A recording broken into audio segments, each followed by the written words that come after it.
Hey guys, welcome back to the podcast Strikes Back. My name is George and you're listening to our A Cure for Wellness movie review, and we'll get into some spoilers later on because there's much to discuss with this film.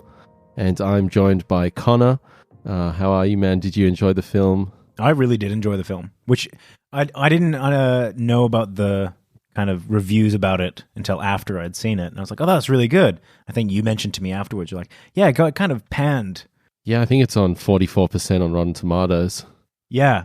So I kind of went into it not expecting anything, enjoyed it, and apparently have come out with radically different opinion to everyone else. I'm exactly the same. I knew the Rotten Tomatoes score before watching it, so I had a level of expectation there, and I think it's much better than what the critics are saying about it. You might also notice that we are not joined by Ben this time. We accidentally left him at home. We purposefully didn't invite him. That's not true. No, we love Ben. And we've apparently just decided to not include the one person with an encyclopedic knowledge of movies on this one. I'm still here. Don't you worry. All right. Look, diving into this movie, I think one of the immediate things that you notice about these films is that it's just visually stunning.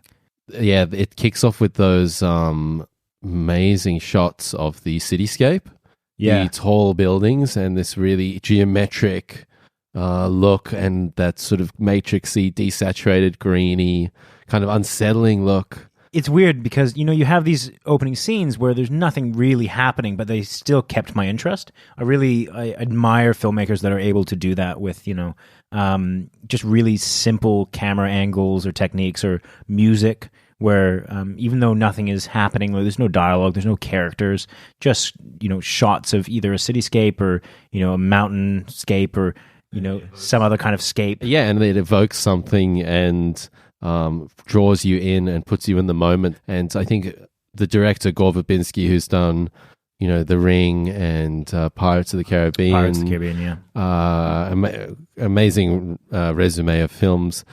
He's really kind of tapped into that Ring aesthetic and done a horror film, but it's quirky, it's weird. Yeah, so this is one of the things I was trying to explain to a friend of mine, where they said, what kind of movie is it? And it's not really a horror film. And it's a little bit too scary to be, I think, a thriller. So, I mean, it's in that weird kind of subgenre of thriller, which is like a proper scary thriller. Yeah, it's kind of like I kind of describe it as a weird tale. I know that isn't a genre. It's a strange story. It's almost like a fairy tale. It's a quirky Shutter Island. Shutter Island is definitely one of the obvious influences here, as well as The Shining immediately. It reminded me a lot of The Shining. Yeah. So I wanted to ask you right off the bat, what did you think of the pacing of the film? For me, there was a part, maybe an hour in, where nothing was really happening, but I was still being pulled along and I was still so intrigued. That was really the only lull I saw in the film. The rest of it, I was just loving every moment of it. And a lot of the film spent, I know we talked about this, a lot of the film was spent following Dane DeHaan's character around the facility, and he goes, he follows what's down that corridor, what secrets are lurking in the the other floors of this facility, and at some points in it, I was a little bit like, okay, around. He's gone to another room, and we're not really learning anything else.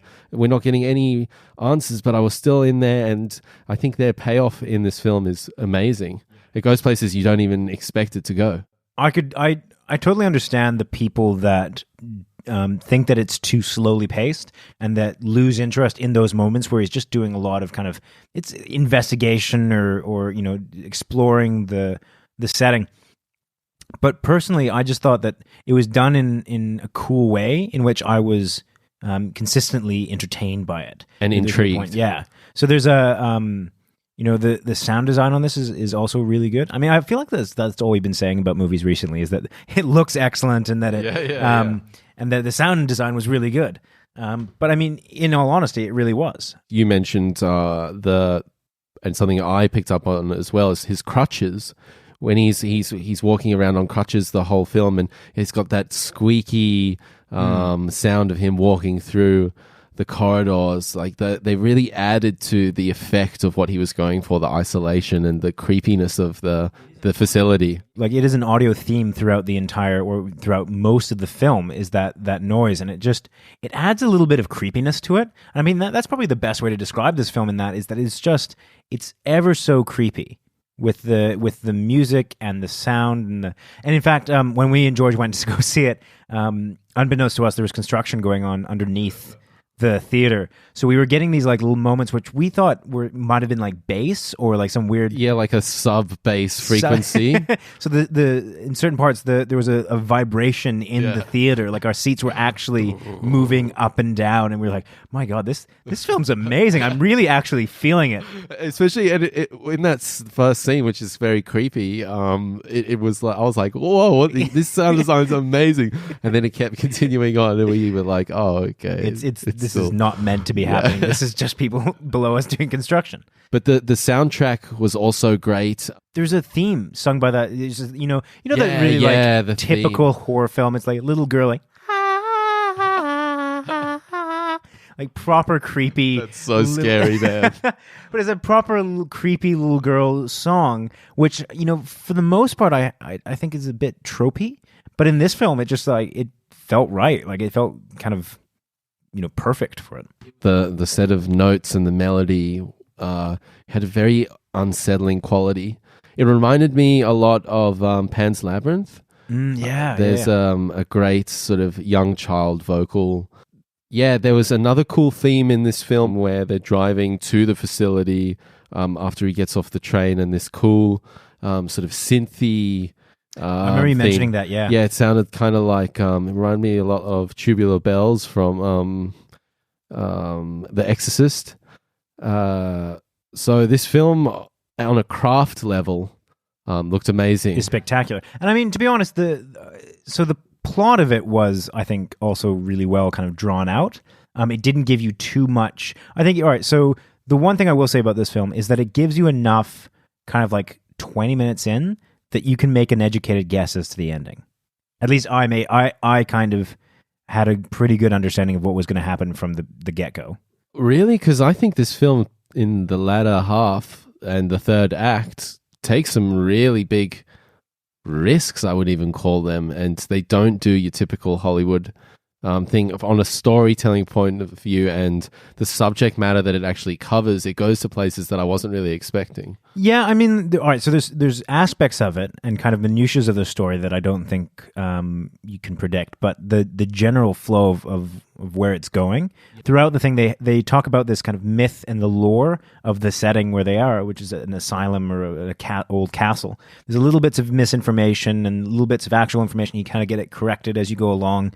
I felt like part of the success of this film was figuring out just the little bits of information, like a true kind of thriller / investigative. Yeah, man, I totally agree. Those kind of psychological thriller, investigative, uncovering the mystery. I love that aspect of this film as well. I'm a big fan of that genre, and I think this film really pulled you along at a nice, even pace. And I definitely agree with you with the different townsfolk, giving them different stories and different employees and people in the facility, telling the same story but from covering different things, and gradually uncovering the what is actually going on in the facility.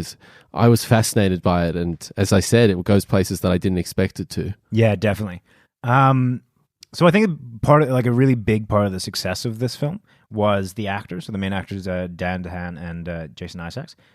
Jason Isaac, as a side note, I think is amazing as a villain as well. Well, as a villain, as just about anything that he does, he brings levity to the role, and his performance in this was very nuanced. Normally, the actors in these roles, it's the head scientist, and he's obviously doing something behind the scenes, but his way he portrayed that character, it wasn't quite as on the nose, and there was parts where you actually were sort of, you trusted him. I think people will be pleasantly surprised with how that character turns out. I don't want to give too much away, but I think he just played it in that perfect sense of like, you can understand where that charm was coming from, because everyone, describes his character as, really charming and really nice. You find yourself really kind of, falling in love with this character. Exactly. Dane DeHaan did an amazing job. He's got a very sort of round-shaped face like DiCaprio and those pale blue eyes. So the casting was interesting. I really liked him in this. When he first kind of came on screen, and he's meant to be this, high strung out trader, and I just didn't. He looks too young, as far as I'm concerned. Like just that image that he was trying to portray. I think he was supposed to be young, though. I think he was kind of like maybe a 24, 26-year-old man who was kind of playing amongst the big guys. Yeah, but even then, the character that he was playing, which was this kind of entitled, you almost felt like up the ranks kind of guy. I didn't get that immediately from him, and I think that was just kind of what I was bringing to the character, or what I was bringing to the actor more. But by the end of the film, I thought that he really, really pulled it off. Like I saw what he was going for. I don't know who else you would put in that role. I guess that's kind of the problem. Once you've seen an actor in a certain role, it's really hard to imagine that role being done by anyone else. Yeah. But this film, I get this feeling in this film that it's gonna kind of become one of those cult classics. Like it's one of those sort of, at the time, critically panned, like your Blade Runners, your Dark Cities, those kind of things. But those almost ahead of their time kind of films. Yeah. I think it'll come to be appreciated. I think so as well. And I think it's getting it's done terribly at the box office. On a $40 million budget, it's sitting on $20.6 million. I'm so confused by what people have picked up in this movie. I mean, I get with the pacing that it's a little bit slow, but I mean, so is Shutter Island, so is The Shining, so like a bunch of these films that people generally love. I don't understand where this film seems to have failed where others have succeeded. It's not that it's sluggish or anything. It's deliberate. I think it's really well done in that sense. Like I think it's executed the way it needs to be executed, in my opinion. Fuck you, critics. Modern film criticism is very strange sometimes, and this film is a classic example of that. One other cool aspect in this film that I picked up on was a sort of a Bioshocky aspect, especially in the tank scene. Gore Verbinski has been working on an adaptation, a live-action adaptation of the video game Bioshock, and I saw, and this project's taken a long time to get off the ground, and it hasn't, and I see he's injected some of those ideas and concepts into this movie. I would say it's done very sparingly. Subtly. It's very subtle. I would not say that's the overarching theme of this film, so it's not very, steampunky, which is very much what Bioshock was about, but there are certain aspects to this film that kind of hark to that video game franchise. Yeah, it's done sparingly, but I just noticed those few little details, which was interesting to see. Yeah. Negatives for you? Did you personally feel it was slow? I mean, what did you? What was the bad in the film for you? I thought that I understand where people would lose interest. I didn't personally lose interest just because I thought that even in the moments where it was a little bit slow, I was gripped by everything else. So the shots, the music, the acting, everything kind of pulled me along, even when things started to slow down. Without going into many spoilers, there's not much I didn't like about this film. There's one thing that kind of nigged at me a little bit, but that was, we'll talk about that a little bit later when we get into spoilers. Yeah, for me, there was a few moments in the film where just a jump in logic happened, and we'll talk about it in the spoilers. Yes, no, you are right. That was, this movie is confusing. I don't think there's any kind of two ways about it. That the plot isn't overly confusing, but there are sections of it that are supremely confusing.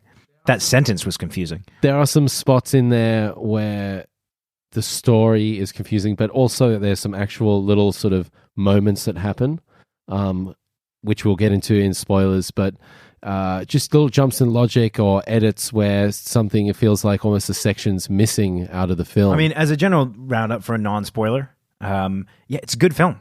I think I enjoyed the pacing. That's where I think people will get a little bit lost, as well as a bit of a confusing plot.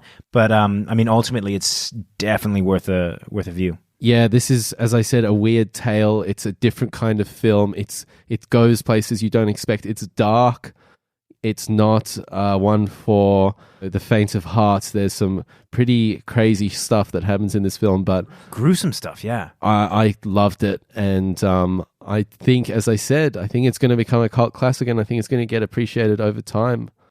But let's get into some spoilers. I think the one first off the bat is... So this is something that you and me have debated pretty much continuously for the last 24 hours, is what the hell was with the mechanic of the water, how that worked with the eels. Yeah, with the whole sort of scientific process of that. Yeah. So I don't think that there was, so in my opinion, it was explained that they have to ingest the water and then they basically squeeze the peasants of this like juice that then keeps them healthy. No. So they ingested the eels.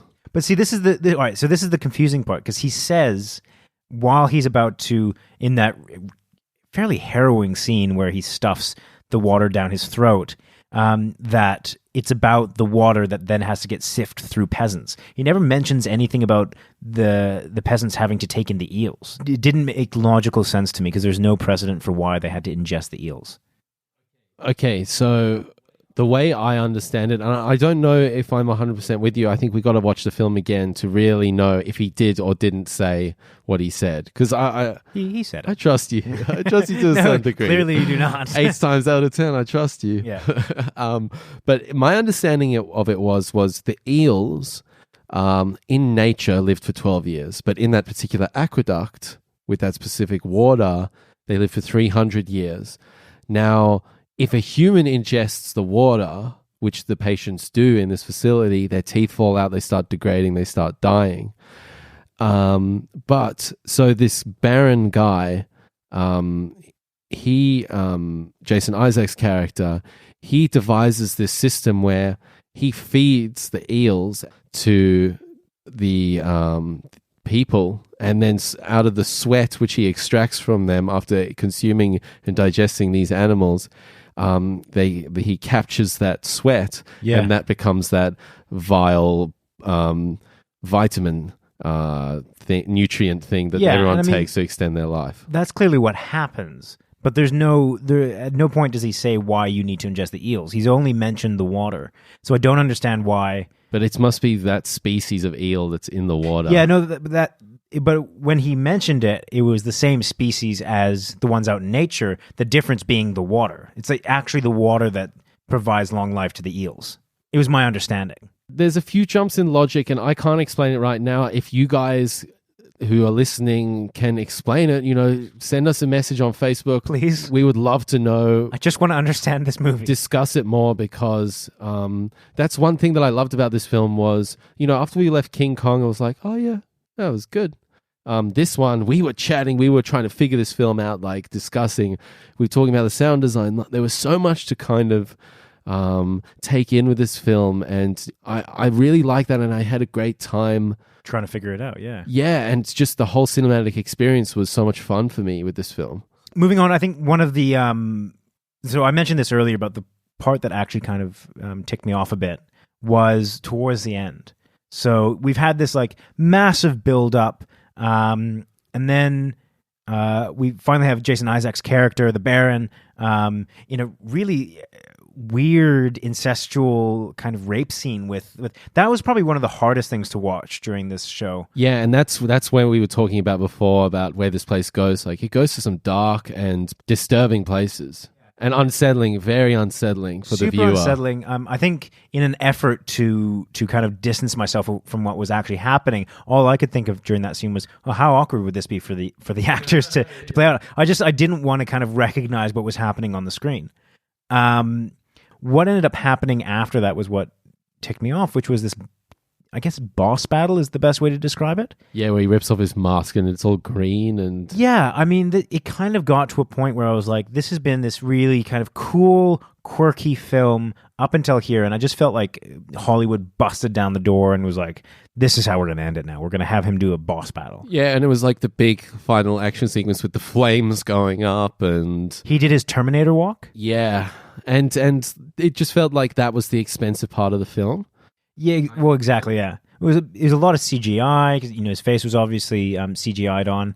It was a very much like a stumble back and fall over things and, try to fight. And it just, it kind of felt at odds with the rest of the film.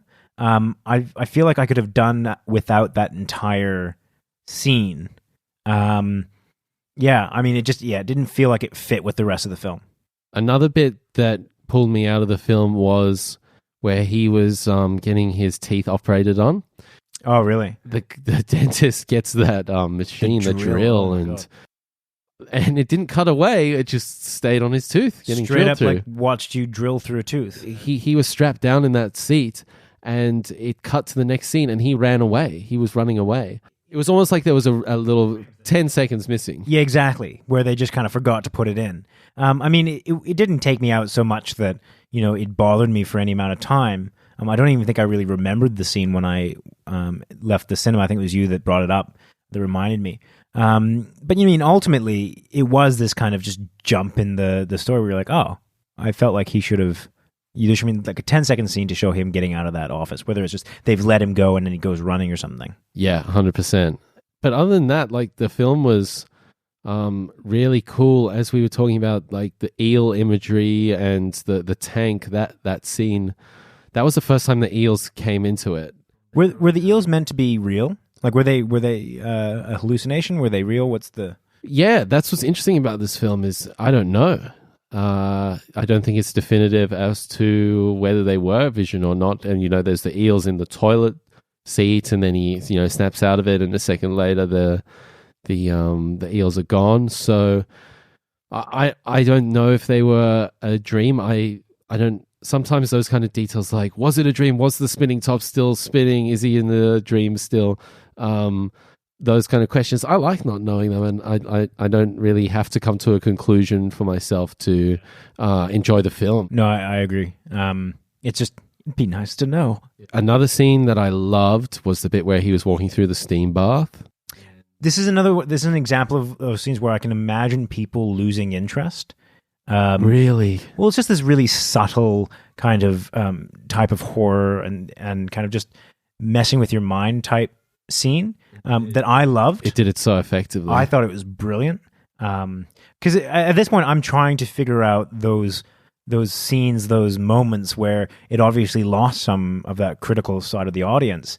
I was just trying to find little scenes where people would have lost interest. For me, I don't know where it is.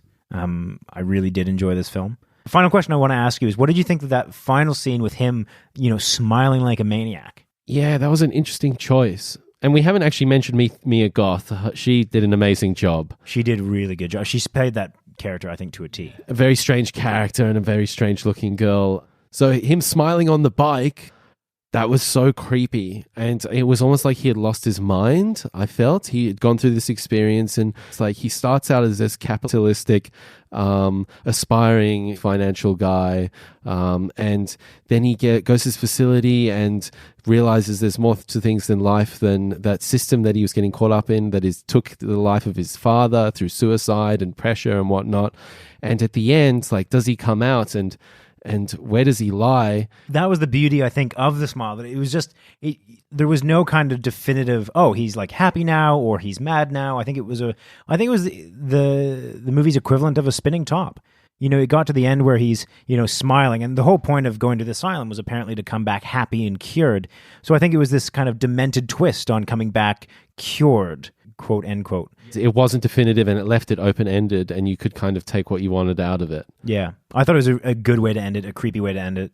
100%. I think it felt right. I mean, we talked about this, just that we thought the movie was probably going to end about 15 to 20 minutes earlier than it did, just with him kind of smiling at Mia Goth's character and saying, why would you ever want to leave? I feel like they could have ended it there, which I think would have been an equally good, but also just a slightly different way to end it. But yeah, as far as it goes, I enjoyed the way they ended it. I thought it ended on a very kind of inquisitive moment. Yeah, it was a great ending, and on the whole, a great film. Yeah, I loved it. What did you think of A Cure for Wellness? Let us know in the comment section. And we have our Ghost in the Shell retro review coming up on Thursday, so please check us out on iTunes. We're also on YouTube. We'll be back next week. Connor, thanks so much for being here. Thank you, George. Thanks. We'll see you next time. Do you thank me for being here? I'm always here. Fuck you. Thanks for having me. So kind of you on my own podcast.